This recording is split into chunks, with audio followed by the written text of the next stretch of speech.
We've all asked the same question. Who is the Master of Masters? But maybe that's the wrong question.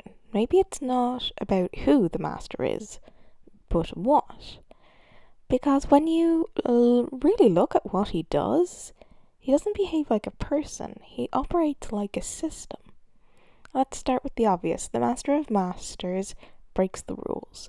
Not just of physics, but of Kingdom Hearts itself. He disappears into thin air, with no corridor or clear exit.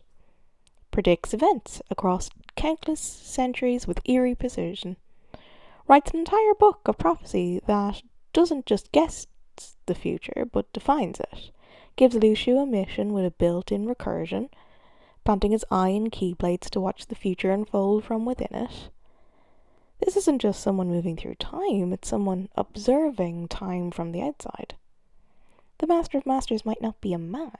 He might be a construct, a failsafe, a godlike observer built into the system after a prior collapse.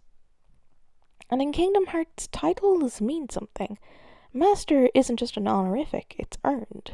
So the title Master of Masters implies absolute hierarchy, someone at the top, or something that crowns itself by design. If he's not just a Keyblade wielder, if he's not just the first master, then maybe he's not meant to be a person at all. He might be a function, a mechanism, a recursive, reality-altering process with a personality as its user interface. Let's bring out an outside comparison briefly.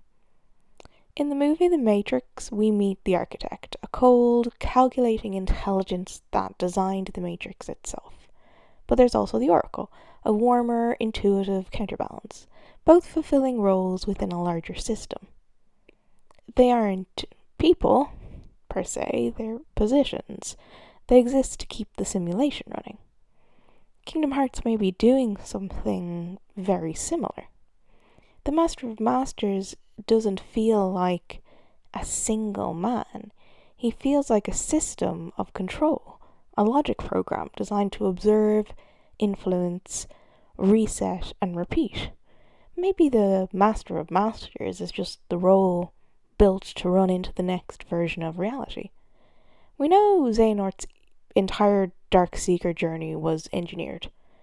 Who gave him the code, the rules, the keys to break time itself? The Master of Masters. But here's the catch.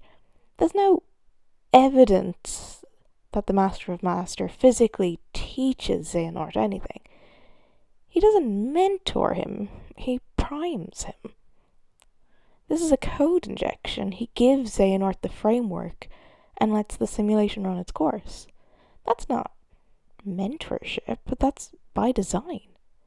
We call him the origin, the god figure, the one from which the others descend.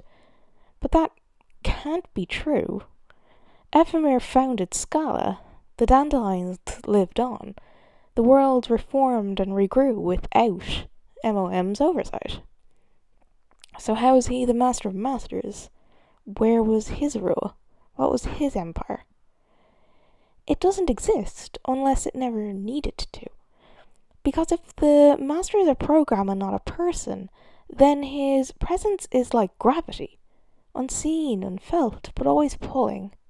His return with the foretellers isn't a homecoming, it's a reactivation. And that brings us to our final question. What if the reason we've never seen his face is because there's nothing to see? We've spent years wondering who he is, but maybe the real question is, what system would need a Master of Masters? And why is it waking up again?